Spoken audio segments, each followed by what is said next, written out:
The U.S. government had recently announced that it would be guaranteeing second mortgages. Now, this is going to be another huge problem. And it is also highly inflationary. You know, at a time where the Federal Reserve is supposedly fighting inflation with a tighter monetary policy, to have the U.S. government enact an inflationary policy like this one, not only does it make no sense, but it should evoke loud criticism from the Federal Reserve. But of course, crickets from the Fed governors, because they're too much of a wimpy to criticize anything that happens in Congress. In fact, as I pointed out, they're now hiding behind the idea that the Fed is independent, from meaning it can't be critical. The purpose of an independent Fed is so it can criticize the government. See, if the Fed wasn't independent, they wouldn't criticize the government, because the government would be in charge, and the government would prevent the Fed from being critical. But if you have an independent Fed, criticize Congress. I mean, what's the point of having an independent central bank if it's not going to criticize the government when it does something foolish, or in this case, foolish and inflationary, at a time where the Fed is trying to fight inflation? I mean, that is its most important goal right now, is fighting inflation. And now you have the government doing something so counterproductive as guaranteeing second mortgages. But not only does this fly in the face of what the Fed is trying to do, and so now you have, again, more examples of the government and the Fed working at cross purposes. But it also shows that the government never learns from its mistakes. Did you know that the US government guarantees more mortgages now than ever before, even surpassing the levels before the 2008 financial crisis? According to Peter Schiff, this reckless policy is setting us up for another housing bubble burst. He warns that the government's recent move to guarantee second mortgages is highly inflationary and counterproductive. Instead of making homes more affordable, it inflates real estate prices, repeating the same mistakes that led to the 2008 crash. Schiff highlights that the Federal Reserve's efforts to fight inflation are being undermined by these government actions. The government never learns from its mistakes, and by guaranteeing second mortgages, it's doubling down on policies that could lead to a financial disaster.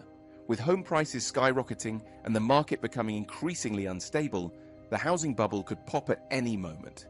Will the US economy withstand this looming disaster? And in fact, it never stops repeating its mistakes. And the reason that the government doesn't learn from its mistakes is because it still doesn't understand that it made the mistake. You would think that after the financial crisis of 2008, the government might have learned its lesson about the dangers of government guaranteed mortgages. But no. I mean, not only has the government not stopped guaranteeing mortgages, it guarantees more mortgages than ever before. In fact, following the 2008 financial crisis, I forget exactly when, I testified against this in Congress and it passed.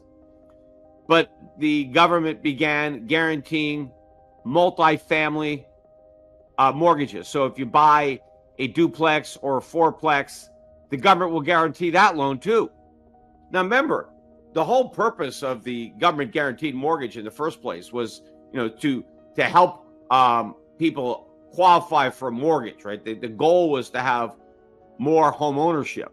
And so the government promoted that goal by guaranteeing mortgages. Well, if that's the goal, and it's not even a goal that should be pursued, but if it is the goal, then why do you guarantee multifamily? Because these are investment properties. So if somebody's buying real estate as an investment, why should the government guarantee that loan? I mean, clearly it's not just trying to help somebody try to afford a house. You're helping somebody start a real estate business. that's not why the government initially got into the business of guaranteeing mortgages. So again, once the government gains some type of power, it constantly expands that power well beyond the original intent of why it got the power. And of course, part of that goal with guaranteeing mortgages was to help make home ownership more affordable. Because when the government guarantees the mortgage, the borrower can get a better rate than if the government doesn't guarantee the mortgage. And that was supposed to make it more affordable because the borrower could get a lower rate. Because when the government guarantees a mortgage, that mortgage effectively becomes a U.S. Treasury. Now, there was never an explicit guarantee on those mortgages. It's implicit.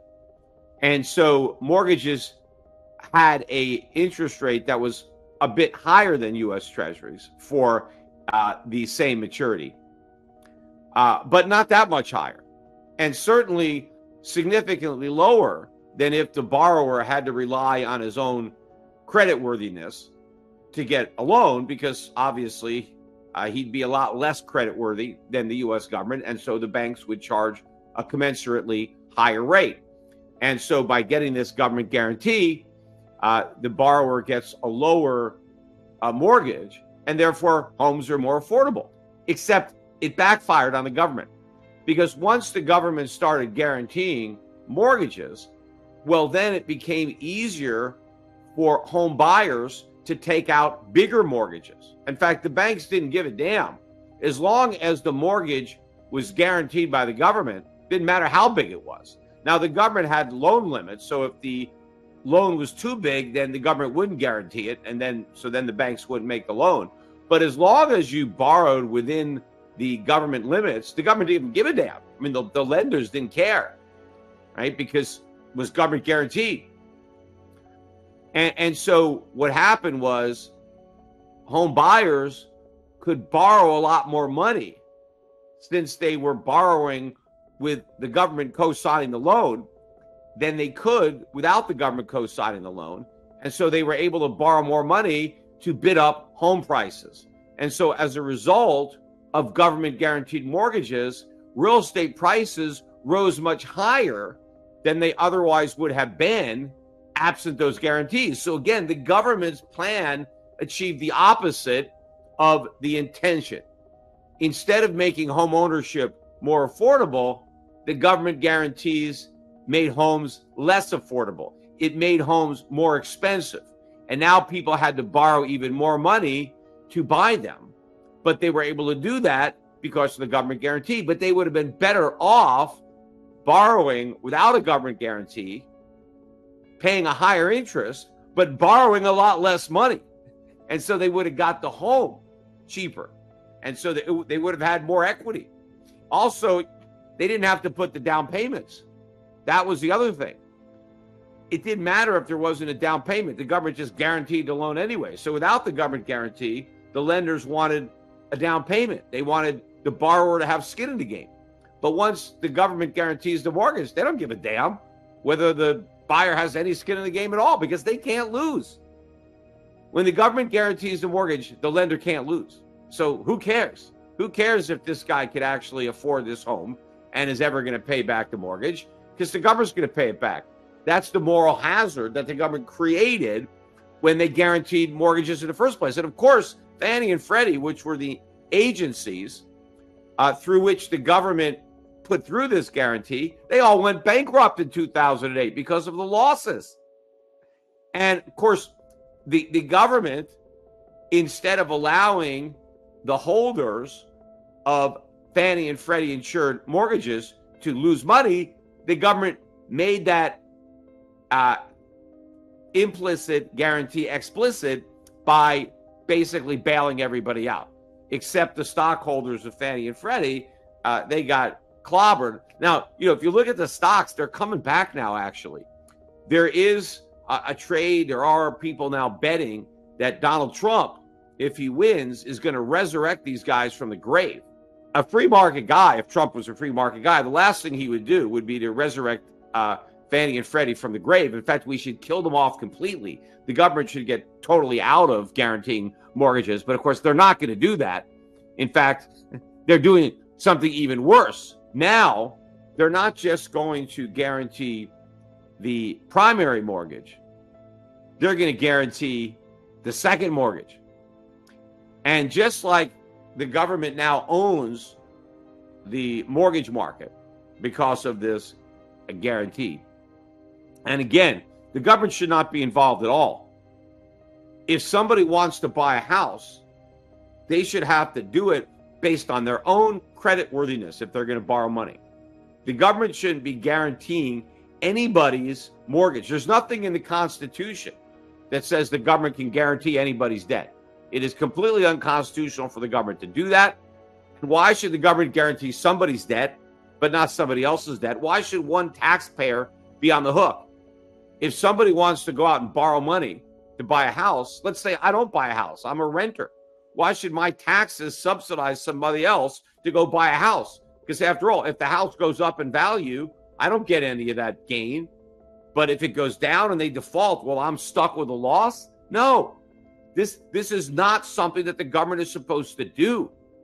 And if the government stayed out completely of the housing market, we had a free market, well, then it would be far more efficient. We wouldn't have all these problems in the real estate market. You want to buy a house? Fine, go buy one. Save up the down payment. Find a bank who's willing to loan you the money, because banks are willing to make loans. They just don't want to make bad loans. They want to make good loans. They want to make loans where they get paid back. And so they want to make sure that you can afford to repay, that you've got a decent down payment, that you've got a good job, that you've got income, that you can handle not only repaying the mortgage, but you can cover the cost of maintenance and property taxes. Home ownership is expensive, right? So the banks want to make sure that if they're loaning to somebody, they can afford it. That's all good stuff. And all that good stuff goes out the window when the government comes in with a guarantee. Because now the bank doesn't give a damn about anything. They know they can't lose, so they make the loan. And now the borrower is able to just recklessly borrow money that he never should have been allowed to borrow because he can't possibly pay it back. And he's just gambling that real estate prices are going to appreciate. And that was really a big factor in the housing bubble that ultimately busted the 2008 financial crisis. But again, instead of learning from their mistakes, they doubled down by guaranteeing second mortgages.